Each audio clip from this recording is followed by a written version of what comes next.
Assalamualaikum anak-anak soleh Salman Al-Farisi. Bagaimana kabar kalian hari ini?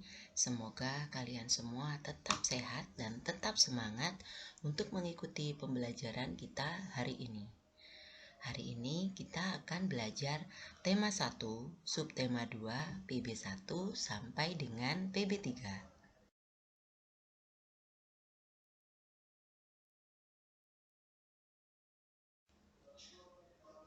Muatan pertama kita yaitu bahasa Indonesia yang terdapat pada PB1 dan PB3.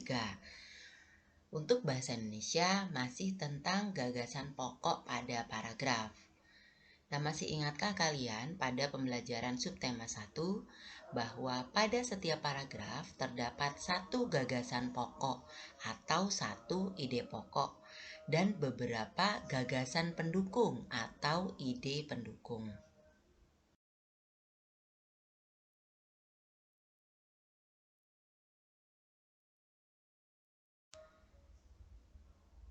Selanjutnya adalah muatan IPA.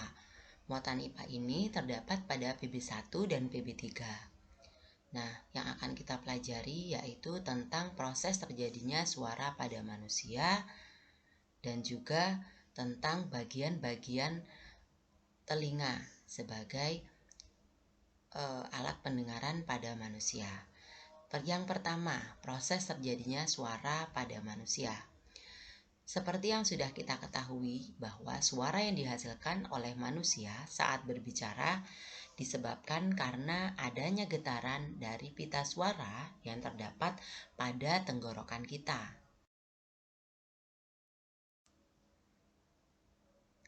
Nah, getaran itulah yang menghasilkan bunyi. Lalu bunyi tersebut merambat ke segala arah hingga sampailah pada indera pendengaran manusia yaitu telinga.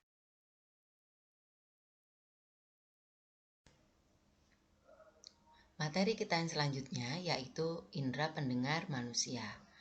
Telinga merupakan indera pendengar pada manusia.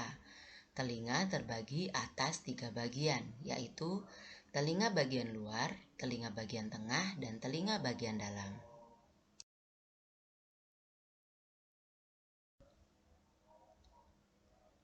Nah, kalian bisa perhatikan anatomi telinga pada manusia berikut.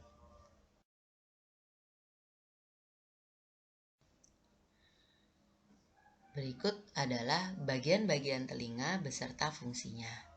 Yang pertama, telinga bagian luar, yang terdiri dari daun telinga dan lubang telinga. Kedua bagian ini berfungsi untuk menangkap suara dari luar telinga. Yang kedua, telinga bagian tengah. Nah, telinga bagian tengah ini terdiri dari gendang telinga, tulang-tulang pendengaran, dan saluran eustachius. Gendang telinga berfungsi untuk menangkap suara dari lubang telinga. Sedangkan tulang-tulang pendengaran kita terdiri dari 3 tulang, yaitu tulang martil, tulang landasan, dan tulang sanggurdi.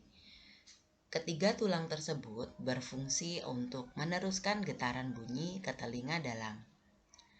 Lalu yang selanjutnya adalah saluran eustachius. Apa sih saluran eustachius itu? Saluran eustachius merupakan sebuah saluran yang menghubungkan antara rongga mulut dengan telinga. Fungsi dari saluran eustachius ini adalah untuk menyeimbangkan tekanan udara di bagian luar dan di dalam telinga.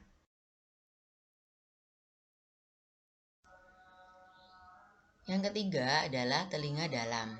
Telinga dalam ini terdiri dari koklea atau rumah siput dan 3 saluran setengah lingkaran.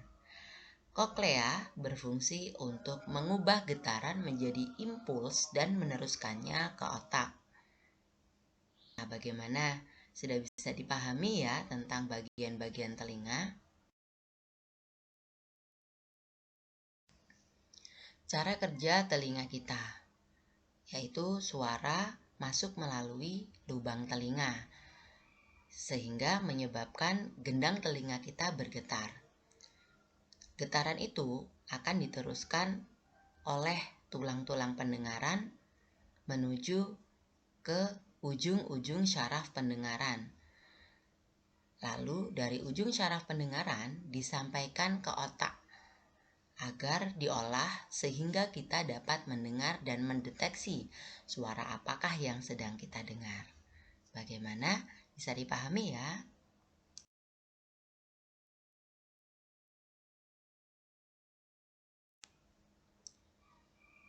Di dalam telinga terdapat serumen yang berfungsi untuk melindungi organ pendengaran dari benda asing dan infeksi.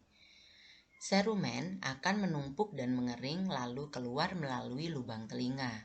Nah, bagian inilah yang disebut dengan kotoran telinga. Lalu apa saja sih yang harus kita lakukan untuk menjaga kesehatan telinga kita?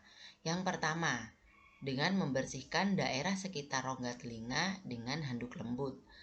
Nah, membersihkan dengan cotton bud tidak disarankan ya, karena hanya akan mendorong kotoran lebih masuk ke dalam. Yang kedua, menutup telinga apabila mendengar suara yang keras.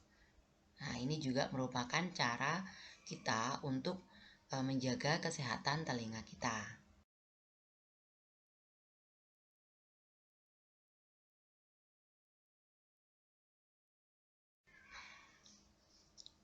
Muatan materi kita yang selanjutnya yaitu SPDB.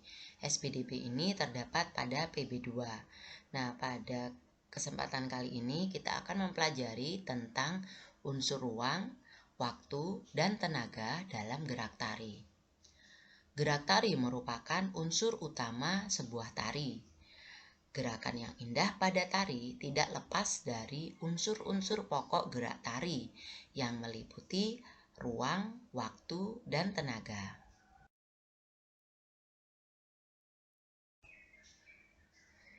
Yang pertama, ruang. Ruang gerak penari meliputi posisi, yaitu arah hadap dan arah gerak, serta level atau tingkatan gerak. Level tari terbagi menjadi 3, yaitu level tinggi, level sedang, dan level rendah. Contoh level tinggi yaitu gerakan menjinjit, melompat-lompat, atau semua posisi badan yang menjauh dari lantai termasuk level tinggi.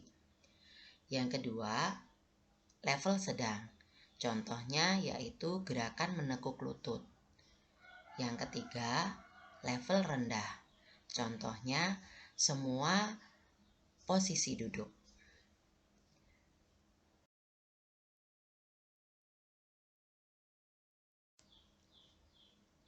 Lalu yang selanjutnya adalah waktu.